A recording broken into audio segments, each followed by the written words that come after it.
So this is a SIG-Sauer P228 9mm pistol. It was designed in the 1980s and it was manufactured in Germany, and it's used by the Army under the designation M11 and also by police and military units worldwide.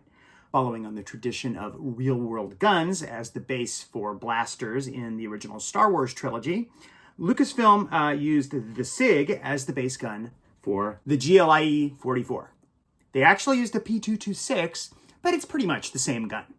Now, to make the transformation, the prop department added an upper slide assembly to the lower assembly of the SIG, and voila, the GLIE 44. Now, the original screen-used prop was made using a cast urethane rubber, but I like building more realistic props for my collection. Now, you can buy printed kits on Etsy for maybe 50 bucks, but I like the weight and heft of real steel for my builds. For this one, I used an airsoft that I bought on evike.com. Now, I had to do a lot of cutting, pretty much butchered the airsoft. The trigger still works, but it's never gonna fire airsoft again. Now, for the upper slide, I found someone online to print me a sleeve. I really wish somebody out there, hint, would build a metal version, steel, aluminum, something. But for now, the 3D version works pretty well. To put the two pieces together, I had to use a lot of Bondo, a lot of sanding, but I got it done. I used my handy tester paint to age the blaster, and as I've talked about before, you can find a lot of videos on YouTube on how to age blasters using paint. It's not that difficult, as I say before. I'm not an artist, but I did a pretty good job.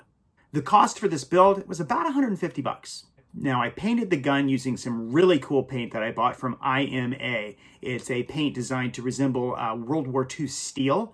And once you put it on, it's a little bit shiny, but a quick hit with some 4/0 steel wool really brings the shine down. And I tell you what, I really can't tell the difference between steel and my prop. It's amazing. Now, a note on paint. When I do my builds, I like to use different color black paints. Why? It just gives some depth and complexity, so it's not just all one look. So if you look here, here's the steel paint. I then masked off and painted these recesses with some different black paint, and I haven't really done anything yet to the handle, but I'm gonna get around to it eventually. Now you'll notice one thing missing here, this center barrel portion.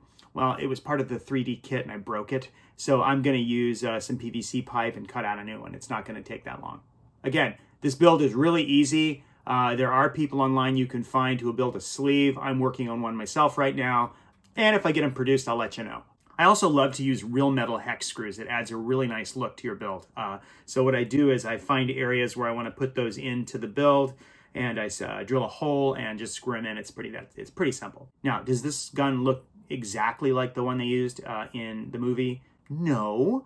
But again, as I said before, I like hero props, so something just a little bit different really floats my boat. Characters use this blaster in The Force Awakens, The Rise of Skywalker, and The Last Jedi.